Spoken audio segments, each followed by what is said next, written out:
बातमी बदलत्या महाराष्ट्राची, बातमी राजकीय वर्तुळातली, बातमी आठवणीतली, बातमी मंत्रालयातली, बातमी वारकऱ्यांची आणि बातमी आपल्या महाराष्ट्राची। आपला महाराष्ट्र, तेज महाराष्ट्र। पाहत रहा तेज महाराष्ट्र न्यूज। संजय गांधी निराधार योजनेची आटपाडी तहसील कार्यालयात बैठक संपन्न।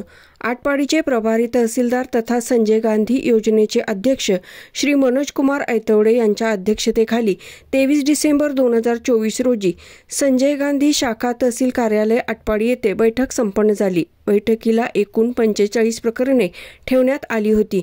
त्यापैकी संजय गांधी योजनेची एकूण 26 प्रकरणे पात्र करण्यात आली। त्यापैकी विधवा 14, दिव्यांग 11, परित्यक्ता 1 व श्रावणबाळ योजनेची 19 प्रकरणे पात्र ठरली। सदर बैठकीस कार्यालयातील सर्व कर्मचारी उपस्थित होते। तसेच जानेवारी 2025 मध्ये पुढील बैठक होणार असल्याने संबंधितांनी विविध योजनांचा लाभ घेण्यासाठी अर्ज करावेत असे आवाहन तहसीलदार श्री मनोज कुमार ऐतवडे यांनी केले आहे। तेज महाराष्ट्र न्यूजसाठी प्रशांत देशमुख, आटपाडी।